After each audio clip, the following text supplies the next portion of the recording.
guys, welcome back to my channel. It's Tiffany.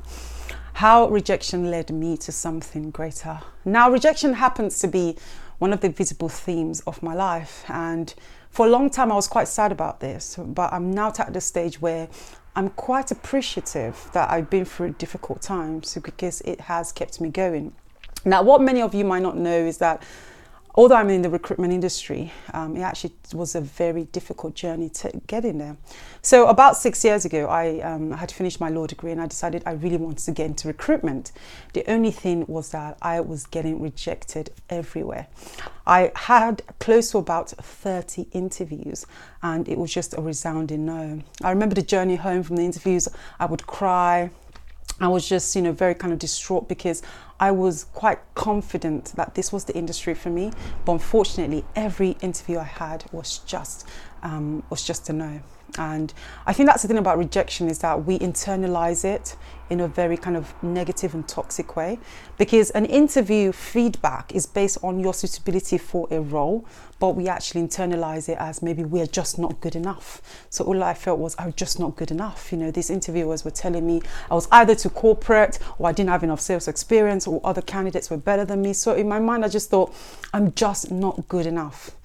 But finally, I managed to get my foot in the door, and I ended up getting an opportunity with an executive search company, which then led to me running my recruitment agency today. Now, it sounds like such an amazing story when you think about it, but the reality is that it was difficult. But then when I look back on this rejection phase of my life, I'm super grateful for it, because I think it has definitely made me the person that I am today. So I wanted to kind of create this video in the hope that it inspires someone who might be experiencing a lot of rejection in any area of your life. It could be in terms of employment, it could be in terms of relationships, it could be in terms of even you rejecting yourself because of the things you have done in the past, or what other people have done to you.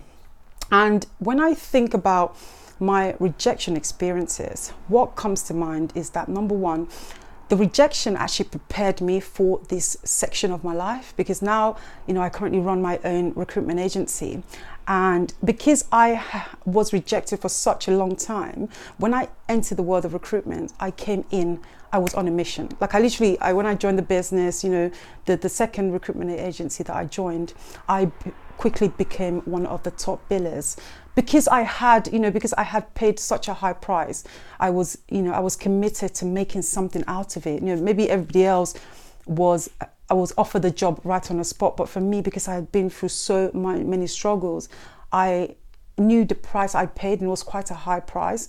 And I think when I think about my life right now in terms of running a business, I mentioned how difficult it is, but I can't give up. I have bad days. I have days when I want to give up, but I just simply cannot give up because I've paid such a price to be here today. So I'm really glad about that. And another thought that comes to mind is that even though other people do not see our light, it doesn't mean that it doesn't shine. Because I think we rely so heavily on other people's opinions of us to shape how we see ourselves. I mean, think about our parents, our teachers. They have such a narrow expectations of maybe intelligence, or you need to be book smart or this smart. But if you're like, for example, a creative person, then you might not necessarily fit what they expect you to be.